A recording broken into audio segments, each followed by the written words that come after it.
Have you wondered about living elsewhere in your retirement? Well, we have almost daily. No, it's not a simple decision, especially when two people are involved. Hi, this is Gil and Gene of Retire There, a podcast about retirement destinations. We live in Brooklyn, New York. Having grown up and worked in this area of the country, we're hoping to relocate when we're both retired. For us, it's the weather, the chaos, the noise, and the yearning to be near nature and not within 3 feet of human beings.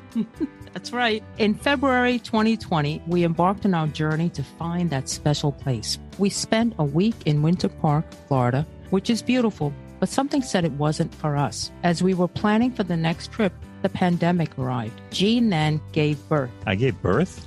To this podcast. With so many baby boomers retiring, many must be relocating. Why not connect with and learn from them? Here's a little background about us. I'm Asian, born in Brazil, and grew up in Flatbush, Brooklyn. I'm an engineer turned attorney turned podcaster. I recently retired from a university career practicing higher education law. I loved the academic environment, but it was time to do something else. I no longer have to set an alarm, drive in BQE traffic, or work with people who don't always share the same principles. Ooh, did I just say that? You bet I did. I traded all that in to binge crime dramas into the wee hours, just a little bit, to develop the podcast, to volunteer, practice metalsmithing, tackle our possessions. No regrets so far. Gene? I'm not Asian, and as Gil mentioned, I'm not retired. I'm just plain tired. Oh. Born and raised in Long Island, New York, a place I always wanted to leave. I'm a law librarian working in a court who loves his job, but we're retired by the time we select our ideal location. We will be speaking to folks from across the street to across the globe who have moved to their dream venues and more. So please stay tuned, and remember, if you know anyone who has moved anywhere for retirement, let us know. Thank you. Hello, everyone. Today we chat with Barbara Winward and Martin Kozlowski, who retired to historic Newcastle, Delaware. Newcastle is a city of approximately 5,300 residents and is located 6 miles south of Wilmington. Colonial Newcastle takes you back in time with its cobblestone streets and historic sites on the riverfront. Overlooking the Delaware River, Newcastle is the oldest continuously occupied town in the Delaware Valley. And thanks to preservation efforts, this vibrant community remains one of the most important colonial villages in America, second only to Williamsburg, Virginia, in the number and authenticity of historic structures. Cool. Newcastle is home to Emmanuel Episcopal Church on the Green, one of the oldest Episcopal parishes in the United States. The graveyard around the church is a historian's gold mine. It contains grave sites of parishioners from the 17th to 21st centuries. Several are from the Revolutionary War, and one, George Reed, was a signer of the Declaration of Independence. Whoa. Note, the city, and I found this really interesting, the city is also the home of Broad Dyke, the first dike built in the United States. How cool is that, Gene? Whoa. All right, that's the science side of me. I love those things. Okay, the median sales price for a single-family home in Newcastle County during July 2021 was $347,500, an increase of 15.8% compared with July 2020, according to data from Realtor.com. The number of houses sold rose by 10.7% from a year earlier. That makes sense. COVID, people are buying homes left and right. A total of 567 houses were sold countywide in July. During the same period a year earlier, 520 single homes were sold. Yeah, we're running out of homes all over the United States, Gene. And now, a little about our guests. Barbara was born and raised in Hillside, New Jersey.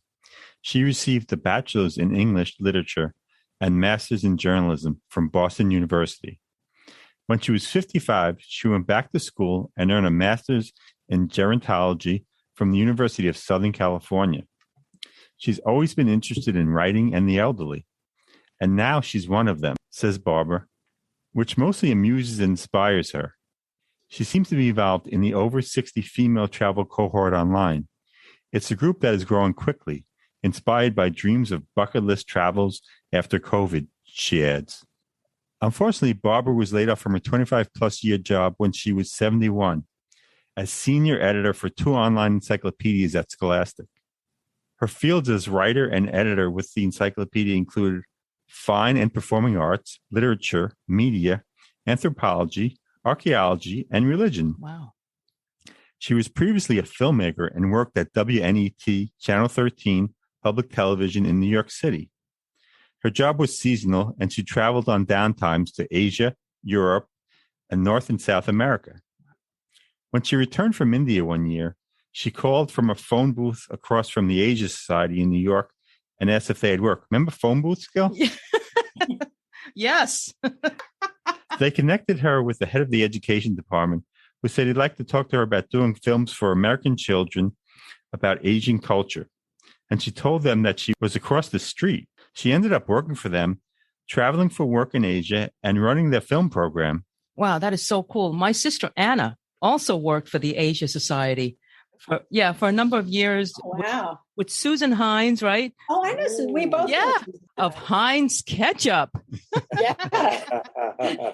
She also freelanced as a film producer, writer, working on films in and about Morocco, Indonesia, Lebanon, and other countries, performed adjunct work at several colleges in raising her child, and worked for Grolier as a multimedia writer-producer, which eventually became Scholastic. After she was laid off 2.5 years ago, she started writing about her 50 years of travel after never having written anything about herself. What an impressive career, I'd say. Oh, yeah. And she's still doing all this interesting stuff. Wonderful. I'm so glad we met through Rhodes Scholar. I want to thank Rhodes Scholar and Kelsey for connecting us. Kelsey. Yes. Okay. So Martin was born in Queens, New York, and grew up in Elmont, Long Island. Martin graduated from Parsons School of Design in New York City. Okay. I went to Pratt. All right. Competition here. Okay. We always beat you in football, right? I didn't know we had sports. That's what I meant. That's exactly what I meant. They did fashion design. Yeah, right. Since 1980, he has chronicled the social and political scenes in a wide range of publications, including Advertising Age, Barron's, the National Law Journal, the New York Times, Newsday, and the Wall Street Journal. Wow. His comic strips have appeared in the Hartford Courant, the New York Sun, the Earth Times, Fortune, Contently.com, and the Daily Star in Beirut, Lebanon. He directs art and contributes to the weekly editorial illustration service, Inks Art, which is spelled INXART.com. He publishes and edits the satirical e-zine site NowWhatMedia.com. Martin designed print material for a dozen years at his own firm in Union Square, New York City, and has worked as an art director at the New York Times, most notably on the op-ed page. Wow, intimidating. Yeah, his work has appeared in numerous exhibitions, including shows in New York, Paris, Warsaw, and other cities, and he has lectured at several colleges. In 2020, he taught a class entitled Battle Lines Drawn, Creating Political Action Comics at New Jersey City University. Martin continues to work and will probably never retire, according to Barbara. His interests include classic film and film noir, me too, classic comic books, and always art. So guys, welcome to Retire There. Would you tell our audience first, what led you to Newcastle, Delaware? Well, we were looking for a place to live. My dear husband told me he didn't want to shovel more snow. So we were living in Jersey City. We had an apartment there for 30 years. So we headed south. We were looking first in Pennsylvania along the Brandywine. We drove through a lot of places and we just didn't feel they were us. And then kind of on a whim, we ended up driving to Newcastle. We had never been there. We drove down the main street and thought we had entered Brigadoon. We looked around us in wonder because, the Georgian federal style, 17th, 18th, 19th, and 20th century houses. As you mentioned, it's kind of like Williamsburg, but Williamsburg is a lot more touristy. Yeah. Newcastle, while it wants people to visit, is kind of pristine and a place where people live and work. As my husband says, he felt a tingle. So that tingle started us looking for historic houses because we had lived our house in Jersey City was built in the 1840s. And I will let him continue with why we didn't get a historic house. Yeah. And Jersey City has become it's such a booming area now. Yeah. We know people can't even we were find just homes back there. for a few days. Yeah, it's extraordinary what's gone on. We saw that. We moved back in 2010. We lived in Connecticut for about 15 years in upstate Westchester. But the other thing is, of course, I wanted to move here because I wanted to be close to the oldest dike in America. You know, when I found that out, that was part of the tingle. Yeah, we had looked up north. I think we have friends and had a sense of this was, kind of 2020. We really started thinking about this earlier than that.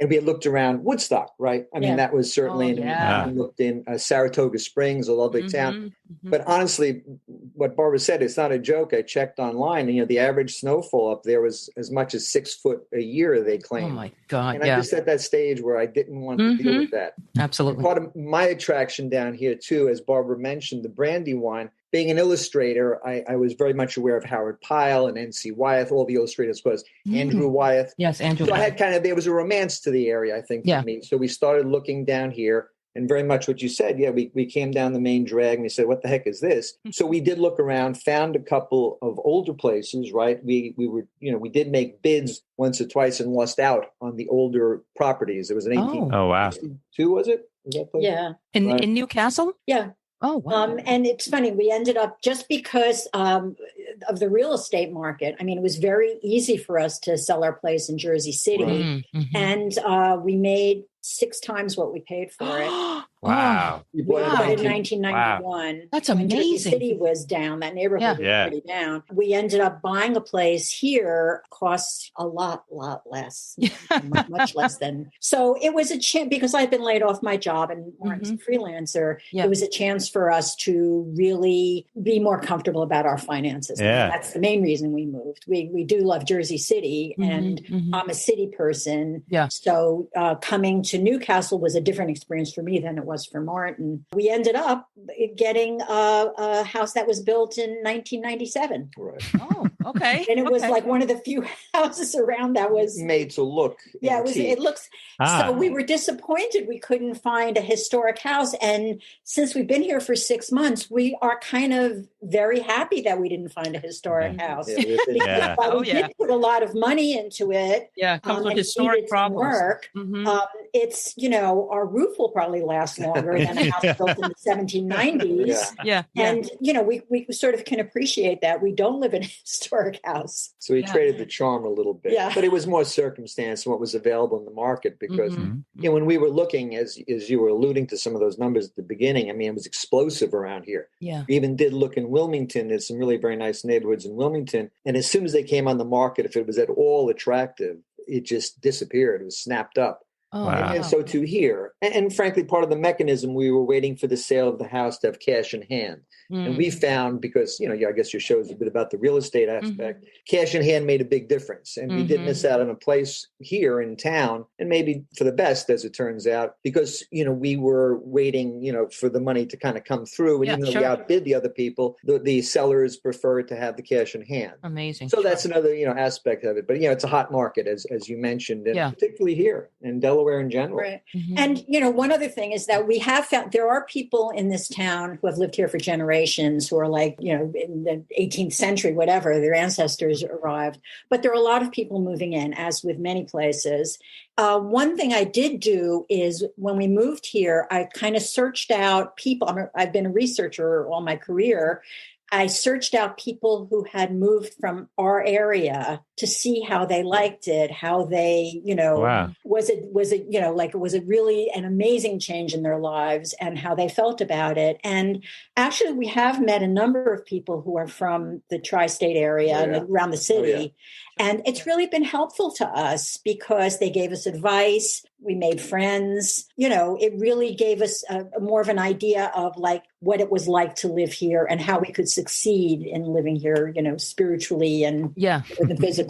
Sure. Right. So what's the size, would you say, of your home? Is it a 2-bedroom, 3-bedroom? It's I get technically it's a 4-bedroom actually. Oh. And we laughed about this initially, but have come to appreciate it's a 3.5 bath, which seemed absurd to me. Yeah. But actually, it's been convenient when we've had house guests, as a matter of fact. So it's 3 stories. It's about 2,000 square feet. Mm-hmm. And so the first floor it's kind of, all the houses here tend to be kind of narrow on the street and then very long. And they kind of were kind of rambling, even the old ones. But ours are built in that style. And it's a townhouse of 2 other attached townhouses. We're kind of on the end. Okay. So, yeah. So, yeah. I'm assuming there's garage parking. Most people get smaller places as they retire or get older. We got a much larger place. This place in Jersey City had been 2-bedroom, 1.5 baths, much smaller. And, in some ways it's wonderfully comfortable, but in some ways I wonder if, as we get older, if it's too much house for us. We're only 2 people, but we have had a lot of visitors, which is very nice. Are you getting lost in the house? It's like, are you in the way? Well, actually, I call him on the phone. Yeah, well, his studio is on the top floor. He has a studio with an attached bathroom with a tub and everything. All he needs is a refrigerator, and I'll never see him. But I call him on the phone from the first floor and say, "What time do you want to have dinner?"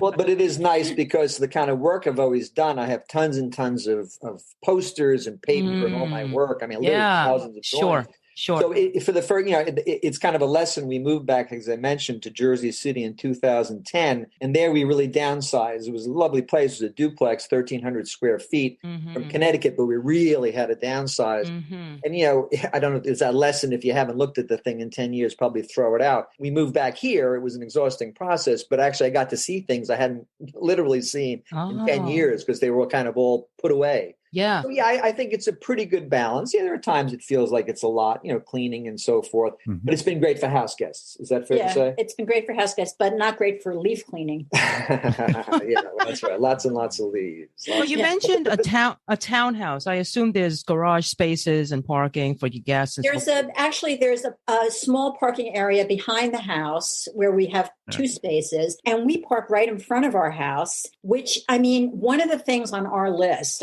we had a list that we checked off like most people. One of the things on our list was parking, because in Jersey City, we almost came to blows with people. It was alternate side of the street parking 4 days a week. Yes. Of course, from a school with teachers. So it was very. We wouldn't go places because we'd have to. We'd never get our space back. Yeah. No, my sister lives in Park Slope. It's the same thing. Oh, absolutely. We can't meet you upstate because we'll lose our spot, and we look at each other and go, "What is wrong with that?" You feel tied to it. And I have to say, one of the other things on the list was we shared our brownstone with lovely people who lived downstairs from us who had small kids, and we heard everything. Oh yeah, very noisy. We don't be needing. So those 2 things have been fulfilled. We can park. It's wonderful, and it's very, very quiet. Yeah. Too quiet? I don't know. I don't hear sirens and garbage trucks. I can't wait to stop hearing those things. Yeah. But it's very quiet. Yeah. It's funny. And beautiful. For folks in the Midwest listening, it's like, what are you people talking about? Parking and noise. And exactly. we hear birds and cows moo. But all right. So before we go on, was the pricing that I mentioned earlier comparable to places you were looking at, at realtor.com, $375,000 and so forth? Or did you encounter higher pricing, for like a townhouse like yours? Well, it's interesting. Of course, I wanted to also mention Barbara's, kind of just an ace researcher. So she really did a lot of, kind of legwork or eye work leading up to this. So we were constantly being, checking in, and we had actually an agent kept sending us listings, every place around here. But it turned out that the listing on this place, we looked at it and there were 2 factors. One was it was in a flood zone. FEMA does that kind of rating. I think it was 7 out of 10, which scared us a little bit. Wow. Yeah. And, it wasn't vintage. It was a new construction. And we saw the pictures online and said, well, that looks nice, but we're going to hold out for something else. And it turned out it was kind of stuck on the market for a while. And it actually came down at least once while we were looking, didn't it, hon? Yeah, but it was definitely affordable for us, and in the price range that you were talking about. Yes, it was. And actually, a lot of the houses are. I've been looking recently. have really gone up from that price range. In this town, a lot of the houses on the market now, it depends how close you are to the river. There's a beautiful street, the Strand, which is the most historic area. And houses there range from, $700,000 and up. Wow. And we live 4 blocks from the river, so ours are less expensive. Even so, I would say, a lot of the houses I've seen on the market are in the 400,000 area, 450. And are smaller because historic houses are smaller. Right. The ceilings are lower. Yes, very much. The rooms are smaller. Right. The houses are smaller. Yeah, and people had less stuff. Yeah. And And it's funny because we had dinner last week at somebody's house who had combined 2 houses together. And he was from the New York City area, he and his wife. What a gorgeous house. I guess it was 19th century. Yes. Mid-19th century. But, the original wood plank floors, fireplaces. Some of these houses, they used to have house tours before COVID. And yesterday they had like a Christmas festival. And they said for the first time, they didn't have anything last year, but before that, they always had house tours because people have these pristine historic houses and amazing gardens here. Wow. Gardeners, neither of us, we're terrible with flowers. We kill them immediately. And we have had neighbors come over and plant stuff in our backyard. What? Help us. No. Yes. People are very friendly. But so darn friendly. People are really into their beautiful historic houses and their gardens and the history of the place. They want to keep it as beautiful as possible. They're giving you a hint. Oh my God. If anyone came to my yard or garden and did something like that, they'd be in big trouble. I was thrilled. I fed them cookies and milk. Oh my God. And you say you're only 4 blocks from the Strand, so you can walk there. And is it a place where they have coffee shops and places things like that? Well, it's the whole area is about a 10-block radius. And after that, you have to drive. Okay. You have to drive to supermarkets. You have to drive to any kind of store, larger stores, and you drive on crowded roads, which is one thing I really don't like about living here. And, a lot of people, there's a fight in the community between getting more businesses in and keeping it historic and pristine. They built a parking lot, and this was for years people fought about it. Wow. There are several restaurants, and some have recently been added. There's a new coffee shop. There's a bank. There's several antique places that are really wonderful. And but there are, it's very walkable, except if you need a supermarket. There's no market. Okay. And the main drag, what it is, it's the perpendicular street that led from where the wharf was. There's really not much left there now. It's called Delaware, Avenue, and it continues all the way, into Newark, Delaware. It kind of goes all the way across. It turns into Route 273. So that's the street with the commerce on it. And then the Strand was really the place where the town, of course, developed from the river. Kind of moving inward, from the river, So that's the main drag, Delaware. It's extremely charming. There's a courthouse and Amstel House in the 1700s, on and on. Yesterday we went to the Dutch House, which was 17th century. Absolutely. Yeah. Wow. Yeah, the Dutch, the Swedes, the English. I mean, this place is, seen that kind of full history. They always brag about 1651. It was settled. So there's a real feeling of history. Which is we both attracted by that for sure. Yeah, absolutely. It sounds beautiful, but Martin, as an artist, do you miss the inspiration of living in a city? Well, it's that's an interesting question. Well, I have other inspiration. Do you see? So, and the kind of work I tend to do is political cartooning. So, sadly, what I'm looking at is the news. There must be a bounty. I've in my time I've done kind of landscaping, scape art, and I've drawn from life, but less so. So that's a good question. I don't know. I feel at this age, honestly, can't say I've had enough inspiration for the rest of my life. But in a certain way, you do work with what's in your head. Is that a fair way to put it? Yeah, I think if I was a different kind of artist, obviously, if I was an ash can artist and I was trying to paint cityscapes, sure, I'd miss it. but that's not what I do. So interesting question. I think I appreciate the quiet here and I appreciate the calm. And, frankly, when you do what I do, you do live in your head a lot. So it's where you put your head, and this is a nice place to have my head.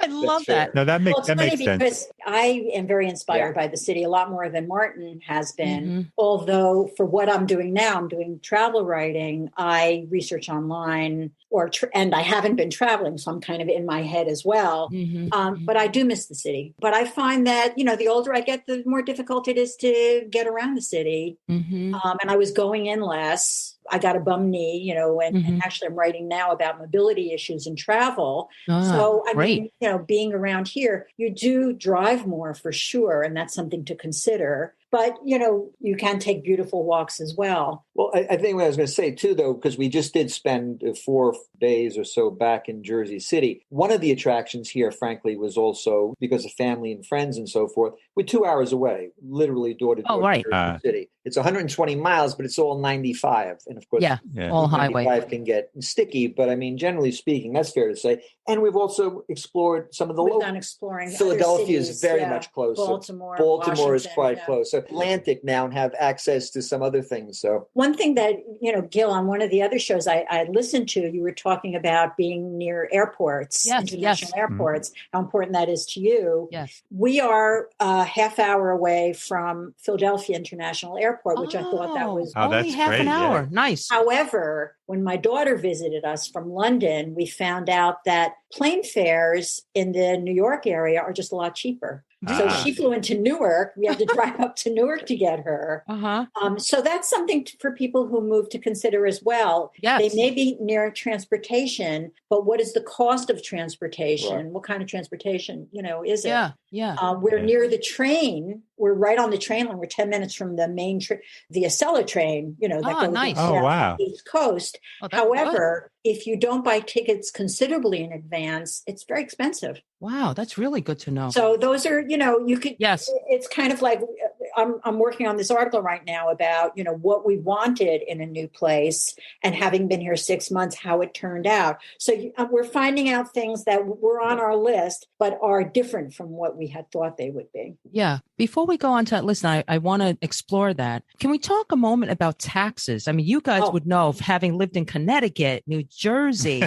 Number one on the checklist. Yeah. I mean, okay, it really honestly was a real factor for us. And it's funny because as you come over the bridge from Jersey, it actually sort of says something about Delaware, a great place to retire. So they're very much aware of that. And that's one of the reasons, as you mentioned, the population has gone up here. I saw some, I can't remember the exact figure. It was around 7%, I think, since the last census or something. And, a lot of the Northeast has gone down, or certainly New York, New Jersey has lost residents. But yes, that's what happened. Part of it was a precipitating factor in Jersey City. Was they did a reval about 4 or 5 years ago. And it was, they wanted to redistribute the wealth. It was very much that was part of the goal of what they were doing. And, our taxes went up almost 45-50%. Wow. Yeah. And then it's funny. I spoke to a mailman one time and I said to him, we're going to move now and stuff. Part of it, my taxes went up X amount. And he goes, that's how much my taxes went down. So which is in some sense, one says that's wonderful. Yeah. Politically, I can support that.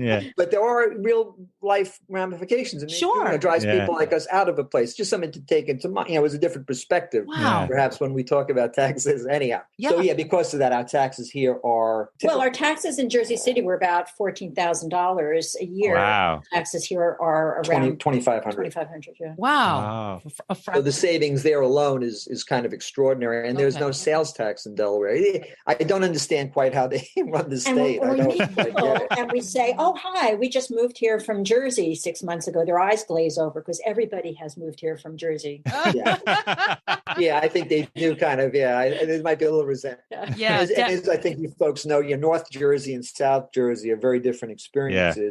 But our general impression, I think, coming down here, it's, God knows, not the South, it's the Mid-Atlantic, but folks are a little bit more polite. Friendly. I think there's a small town vibe to here because everything we said before about, the population where we live, and they've even tried to, make it official with the post office, it's called historic Newcastle. So the small area Barbara was talking about, I don't know, it's 10, 20, whatever it is, square blocks. That's the historic historic area. And then Newcastle is a bigger town. And then, as I said, it's the county of Newcastle. Yes. That's the top third of the state. So there's only 3 counties in Delaware. It's so small. So that's an interesting factor, too. This is a very unique kind of enclave. That's, that was certainly what attracted us to it. And, it feels very safe. It feels the local government is very effective, it seems like. They clean up. Martin goes around the block to pay our electric bill. Yeah, it's a very small town. Oh, my God. That's so funny. I can't even imagine that. Initially, it felt it's like Mayberry. I was going to say, it felt when we first started coming down here from Jersey City, which is a very nice, and it's neighborly and all that stuff. Yeah. It did feel like a throwback to like a sitcom from the '60s or something. It felt like we stepped into Green Acres or whatever.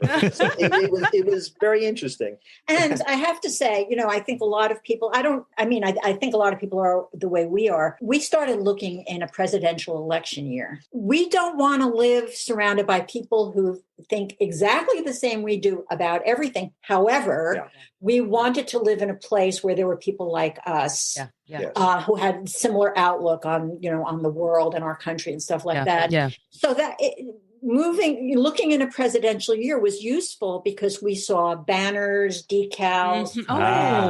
So we knew what kind of town we were moving into. It's not all, one way or the other. There are definite, different political views by from the people who live here. Yeah. But, and we we drove around the streets, looked around and said, we felt pretty comfortable moving. That is so important. And we feel the same way. A friend of mine had helped campaign of, I'm not going to go into which parties, but she had signs outside her house, these yard signs. Some people came along at night and took the signs, like they had to climb over her gate, took the signs and threw them away. And we were mortified. I mean, absolutely mortified. And there's no fear because she has a camera. People just don't care. One interesting note, I just thought, and we ran into this a few times. And of course, I do political cartoons, but I'm certainly not going to get political here. But the politicization of our society now, where it slops over into business. One thing we did find very quickly, and it's a real estate anecdote. We took a video tour of a house in an area called 40 Acres in Wilmington, this kind of hip little area. And so we this was during obviously the height of the pandemic. So the agent took us on the video tour with the camera, and she showed us around. And that was great. And it wasn't quite the right place for us. It turned out being next to a place called Scalese's, which has got great Italian food, but that's neither here nor there. And after that tour, we figured we're going to stay, with this agent. She's going to be the person who's going to show us around, Wilmington and Delaware. And then Barbara, who, as I said, is quite the researcher, went online, looked the person tracked up, her down, and found these very political statements that she had made, on the far side, if you will. And immediately I said, no. That's it. I'm not going to do that. So I think what I'm saying, it's almost like if you're in business and your business is dealing with the public and you're trying to deal with the public who's not just your political persuasion, lay off that stuff. I mean, why would you do that? I think you're going to hurt yourself. One of the most important things about us having a successful sale of our house and moving into a house we liked, on both sides, we found the most wonderful real estate people. The real estate agent we ended up with here knows everybody in town. He just put a patio in our backyard. He's got everyone to do all the work on our house. He drives by and waves. Everybody knows him. That's what he's like. And our real estate person in Jersey City was a close friend of ours who went way out of the way. Nice. He staged our house. He did videos all over. He was So we had. I know a lot of people don't have great experience with real estate agents. We had the best. So everything pulled together and everything dropped into right time and right space. Staging a house can really help. And at first we were hesitant because, first of all, it required us putting our stuff in storage. And that was expensive. We had to do 2 moves down to our place eventually. That was, we weren't sure about that. Plus, when it was staged in a way that was not our taste, and we said, this doesn't look like us. Well, as it turned out, it looked like whoever bought it, and they paid a lot of money for it. So more power to them. Sure. So staging it was a really important part of the process for us. Good to know. So Barbara, tell us about your article now, if you would. What the list of items that are non-negotiable for you guys for a home? For the move. I made a list of articles of points that we really were concerned about. The first was tax, as we've discussed. Absolutely. Paying less for housing, walking or driving. And it turns out that we have to drive a lot more than I would like. That's the biggest disappointment. Some culture, whether museums or theater or music or whatever. And, this is close enough so you can drive to places. And there are things within the town. There's a very active historical commission, and they put on a lot of programs.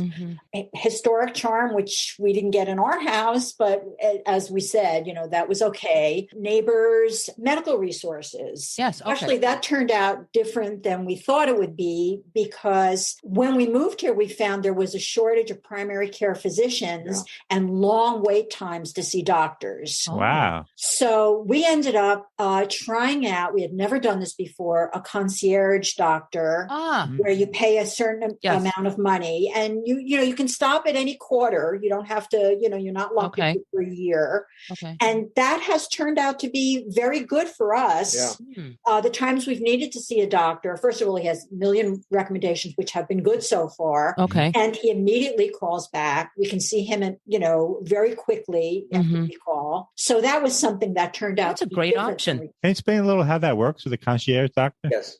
One interesting thing, the entire state of Delaware, I think, has less than 1 million people. We lived in Jersey City, it was up to 250,000 just there alone. And of course, New York. And so in a very populous area, one thing I hadn't thought about going to a small area, there are just certain kind of economies of scale. Basically, you can get everything there. And when we were there, I didn't have the feeling, even though we had changed our medical plans and I was through the ACA, I got a plan. Never seemed like it was an issue finding a doctor. So when we came down, it was a little startling to see, the kind of scarcity. There's a local hospital, Christiana, and they kind of, it is very long and complex, but they basically control the area. And the notion now is everybody is a hospitalist. Is that the term they use? So they kind of control the medical care. And I don't mean that in any kind of negative way necessarily, but it does make it tougher to find kind of primary care, run-of-the-mill family doctors. And so the concierge, never even heard of this process before.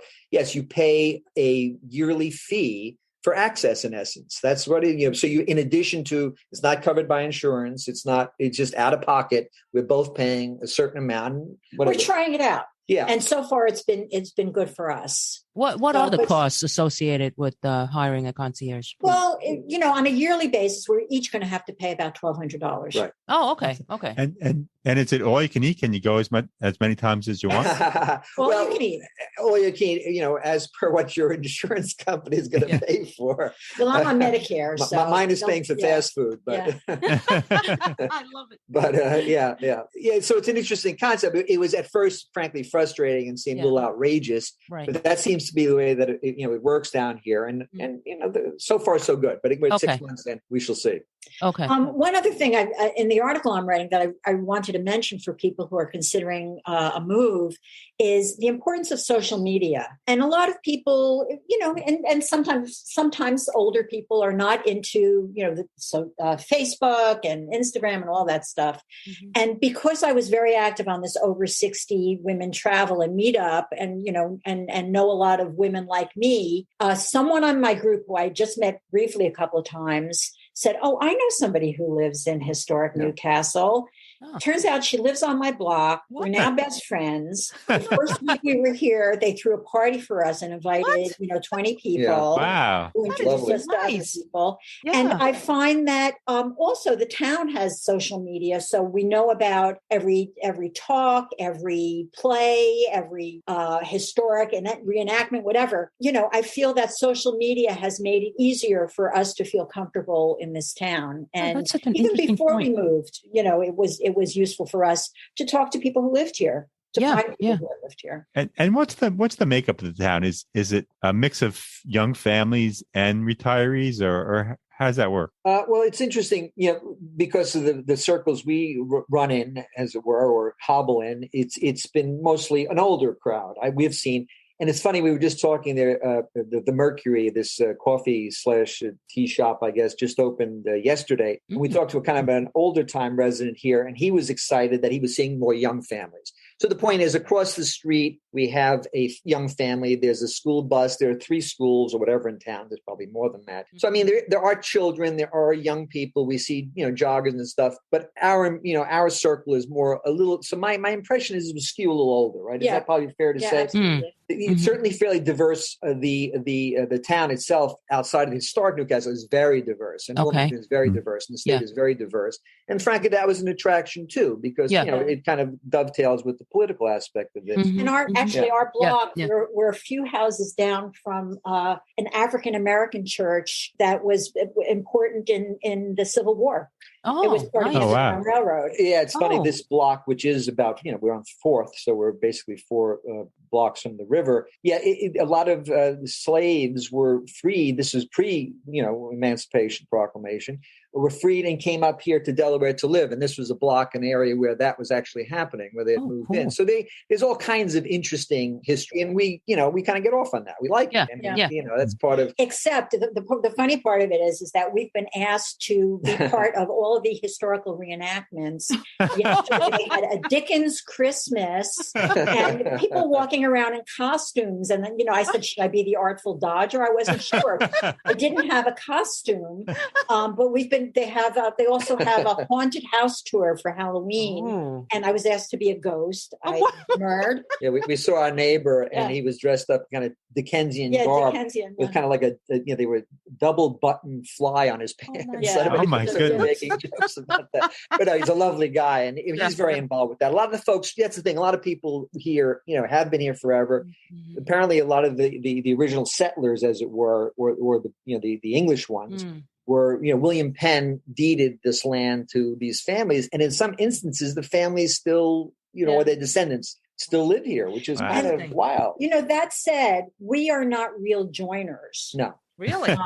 So that kind of surprises me, Barbara. Friends here, but it is a real community, and they want community participation. Yeah. We're very happy they have community participation, but we're not, we don't jump into. It's been very social though, right? We've seen a lot of people, and people are we've actually, in the 6 months we've been here, probably done a lot more socializing than we did in Jersey City in a funny sort of way. And maybe it's because we were close to older friends and family, that kind of took up our social time. Coming to a new area, right? I think there's a tendency to, meet new people. Right. Yeah. Mm-hmm. In the old days in this town, they had the town butcher, they had dressmaker. Yeah. They don't have that anymore. Yeah. There is no place in town to go to get groceries. Okay. But is there like a little main street nearby? The main street doesn't have anything like that either. So we're about 10 minutes. There are supermarkets within 10 minutes drive. And there is a giant farmer's market, which has a wonderful Amish segment to it, where Martin goes and gets, meat and fish and vegetables and, various other things. Yeah.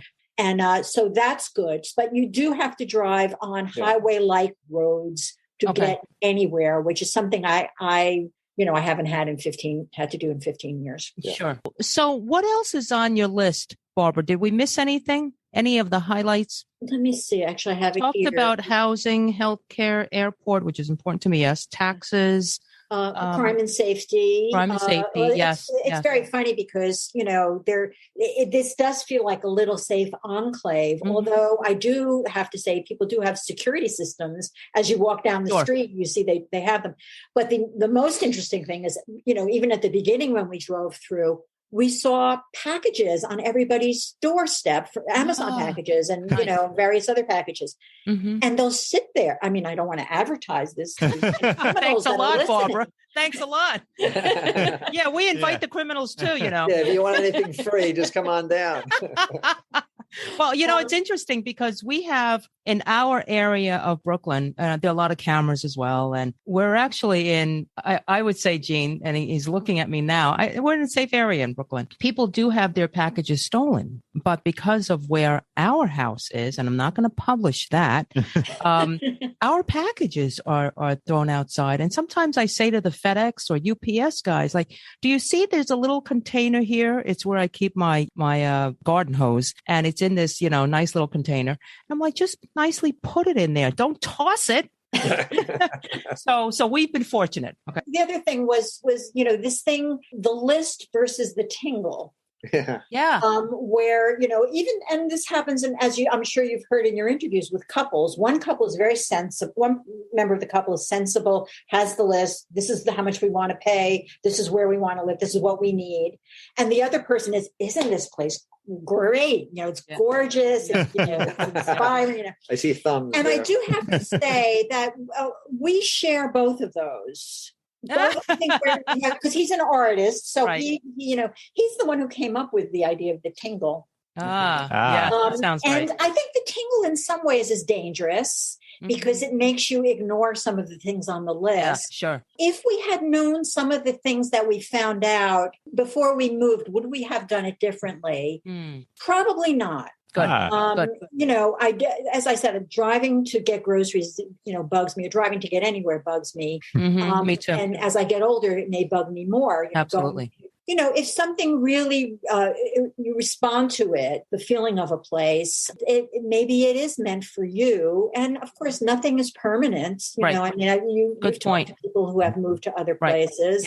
Yep. And we may be here 5 years, 10 years until, we're no longer around, So also people talk about moving to a place for 6 months and trying it out before they make a decision. We could not do that financially. And it really sounded like a pain in the neck to do, although I think it's a good idea if you can. If you're renting a place abroad, for example, that might be something you want to do and you don't know a place that well. Right. But if you're planning to move, you don't want to have to do it in stages. It's expensive and it's a pain. We met people who moved here for 6 months until they found a place they liked, and they ended up getting just the place they wanted. So that's great, but it doesn't necessarily turn out that way. What about? I know it's COVID now, but think about let's imagine COVID's not here. What would you do for fun or things like Longwood Gardens aren't that far from you? Wonderful. So how far is Longwood Gardens, by the way? 20 minutes. Yeah. That's not bad. Wow. And we were there last month with some friends who came in, and it was glorious. It's just a wonderful I was knocked place. out by it. I'm not necessarily big on that. I've never seen anything like that in the States. I mean, I'm sure it may exist in California or something, but it's extraordinary. And it's outdoors, so, wasn't that difficult during COVID. Everybody's wearing masks as well. And we've been to a lot of historic houses around the Wilmington area. Wilmington has beautiful parks and historic houses. Winterthur is just a great place. We were at the Namur house fairly recently. People are coming back now. Who knows what's going to happen? I'm a travel writer. I have not been, other than local travel, I have not been traveling abroad because of COVID. Once it lessens, maybe I'll make more use of Philadelphia International Airport. We have some travel plans for the future for March. We haven't decided whether we're going to do it or not. It's a trip to Crete. Actually, $1. Oh, nice. But as far as living in this neighborhood, we walk everywhere. We walk along the river. I mean, that's so nice.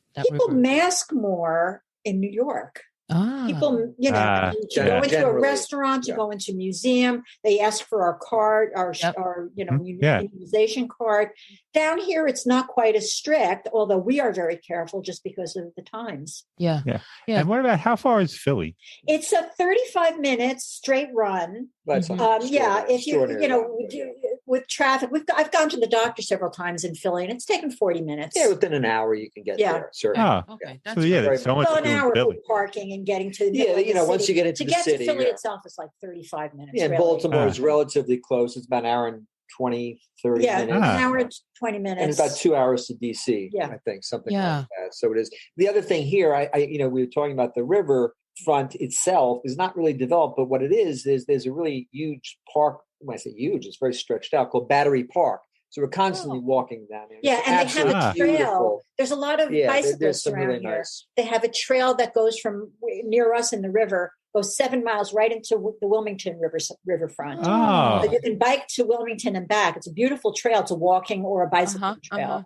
And from out the window here, we can now, finally the trees are getting pretty bare. We can actually see the bridge that comes over from Jersey to Delaware Memorial Bridge. And we get a little glimpse of the river as well. So, I mean, we're that close to it, which is nice. The dike you mentioned initially is just kind of over there, and then it stretches all along. So it's really, I mean, it's very pretty. It's what it is. I mean, it's one of those things you go down, and as I've gotten older too, I can appreciate more just sitting there and watch the sun go down, kind of thing. Or that kind of feel of that is really very nice. And so there is a kind of peacefulness to it that is attractive at this stage. And just one quick note we had talked about the flood zone, or I had mentioned it earlier. Honestly, if we were younger, I don't know how much younger, 20 years, whatever, I don't think I would have bought in a flood zone.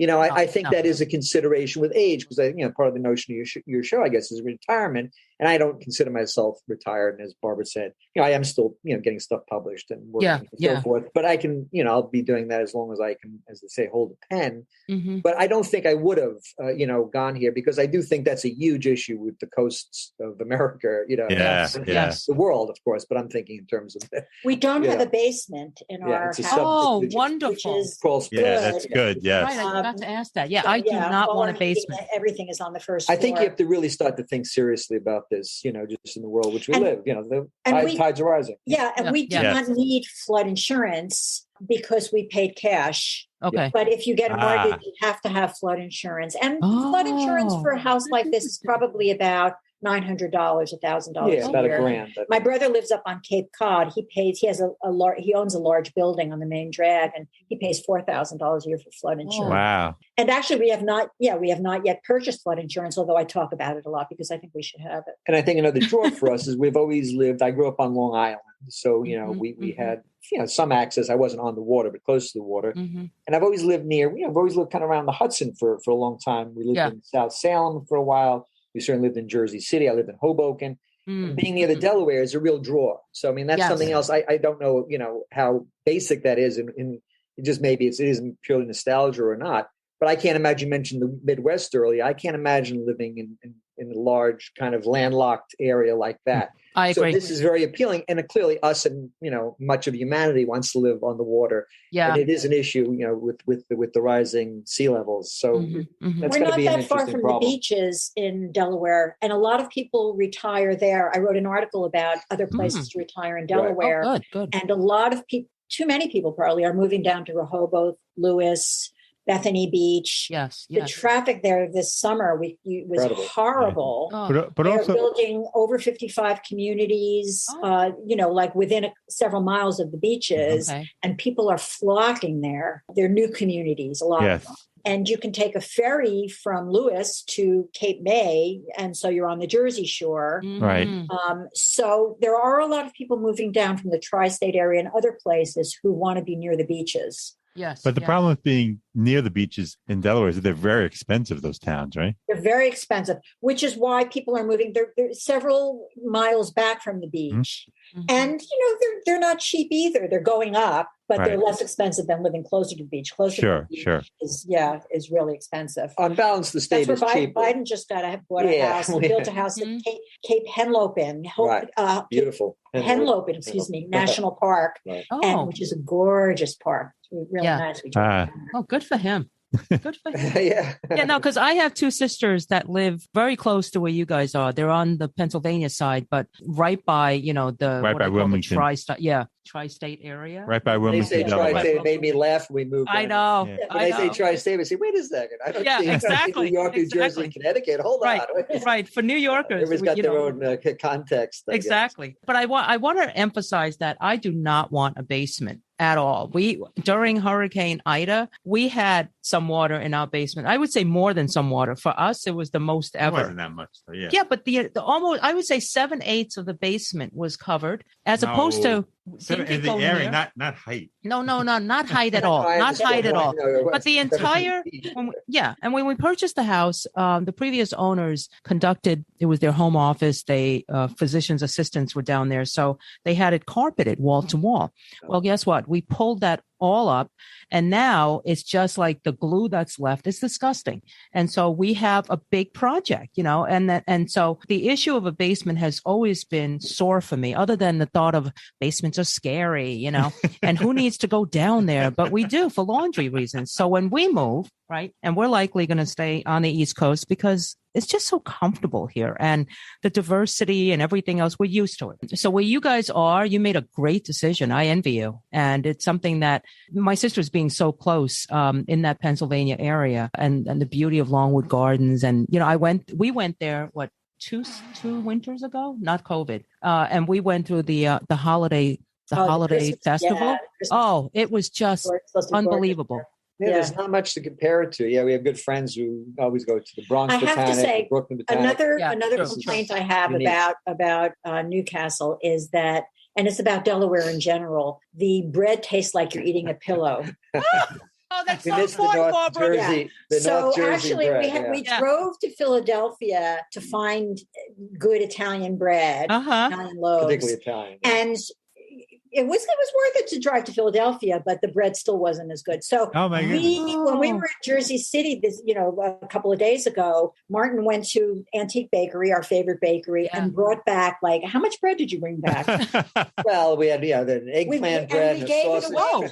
Eggplant bread. All our friends here who planted flowers for us and everything. We gave away bread to people. Oh, they must have appreciated. Nice. They must have been like, "What is this?" So I guess that goes for pizza too. Huh? Oh, yes. Please don't. Yes. Okay, well, you just talked Gene. You're in Newcastle. Brooklyn. Shut up. Yeah, I have to say that is something that I don't think we'll be able to replicate in. Well, Philly actually. Philly should have spots. pizza, right? Well, Philly has, I think, good food and variations. Actually, we just got a recommendation for bagels. And actually, you find different things. You do adjust, as it were, your diet and things that you enjoy. Mm-hmm. And as Barbara mentioned earlier, I do love this farmers market here. And, it's only about 10 minutes away. And there's this huge Amish market, and they have just absolutely terrific stuff and very reasonable. I mean, in general, things are just so much less expensive here, which is not the goal of life, but it's a nice thing to have. Sure. Yeah, why be ripped off? Is in driving is we spend more money on gas, we spend more money on tolls. I hate all the driving. But it's considerably less than what we're saving in taxes. So there you go. Yeah. But you know what, Martin? Like Barbara says, you can always move. So don't forget that. No. This whole experience was part of it. I always kind of in the back of my mind had this rule that you have to wait at least 10 years to move to figure out how horrible the experience is. Oh my God. And this experience darn near put me away. So please don't say that. Yeah, moving is one of the worst things. I think if you're subject to hell, it's going to be moving the whole time, back and forth. That's one of the circles. I think the moving circles, right at the bottom. Okay, but I don't want to feel stuck anywhere, so I am going to be open to that idea. Well, just what you do is just take what you can carry. Yeah. No. This is then it's easy. What you need is a friend in another place that you love who has a pet that you can cat or dog sit for. Oh. Because when we were in Jersey City, we cat sat for 4 days, and the cat was barely alive. But that's another story. My God, kept on checking to see if it was breathing. Don't burn any bridges when you move. Yeah, don't burn any bridges, so you can go back and stay with somebody. In fact, find somebody with a nice place, with a guest room that you can. I love you guys. That said, when we tell people in New York, for the most part, not totally, but when I say to some of my friends in New York, you have to come down and visit us in Delaware, they look at me like I'm completely nuts. Why would I want to leave New York and visit Delaware? What is and there? And we keep telling them there's 3.5 bathrooms. Yeah, we tell them 3.5. You've never seen that. We tell them that if they drive down Route 95, we're 5 minutes from Route 95. They can take a pit stop here. Yeah, exactly.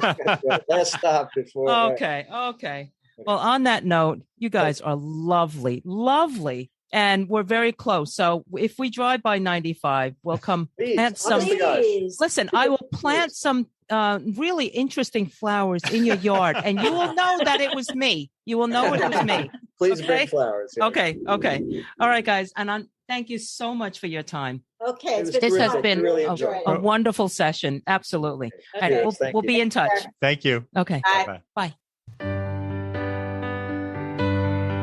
We hope you've enjoyed this episode. If you know someone who's relocated for retirement and wishes to share their story with us, please reach out to us. We'd love to hear from you. Our email address is gg@retirethere.com.